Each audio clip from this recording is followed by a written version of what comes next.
So, on my radio show, I got into a tradition, and I'm going to continue to carry it on, and it has to do with this American flag here that's folded up. And I always have an interviewee, I guess that's the way we would say that, so I have to hold that. And I tell them that came and was flown aboard the USS Arizona. Oh my. That flag. I have the date, the certificate of the day it was attached to the hull of the USS Arizona. And the people that understand the history, it's the actual Arizona Memorial does not touch the ship. The only thing that touches the ship is that flagpole. And Yes. that flag is ran up every day. Oh my. And comes down, and it's attached to that ship with those 1,000 souls. Yes. That are buried in the bottom of that stuff. Yes. You think of America, where we're at today, and when you hold something like that the meaning, personally, what do you take from that in America today? You know, in a very personal and kind of egocentric way, because we all have our own story. I went to meet with my son at Marine Corps Base, Hawaii, as soon as he had returned from the Second Battle of Fallujah, which took his youth, his innocence, and about 52 of his close comrades. So we went to the Arizona. Now, when I go there, it's basically the memorial is a church. Correct. And Garrett went there and made a salute for every single Marine listed on that memorial, and then one big one to cover everybody else, because that's how those Marines are. It's a bit of a cult. Yes. But I also, when I feel this, I feel Skip Lippert.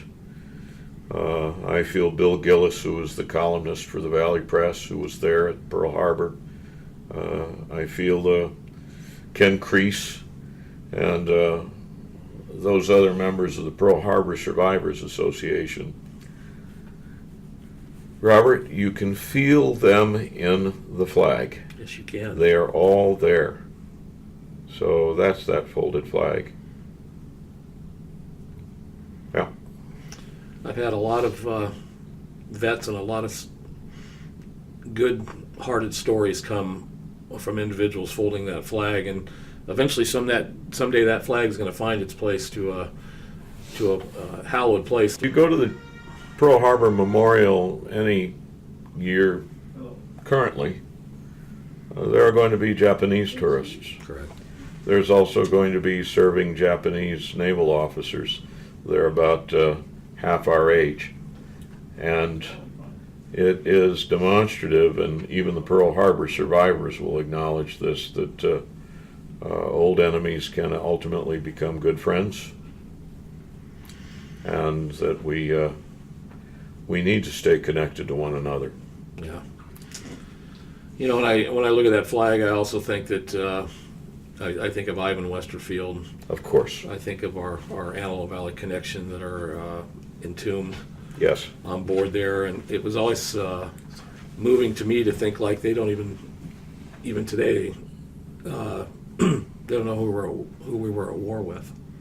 They were just there 1 minute, and there was an attack. There was a call to battle stations, and the lower parts of the ship had no clue as to what the heck was going on. There was just something, Yes. and they went to their deaths without even realizing where they were in history at that moment, and the sacrifice that they made on behalf of our country.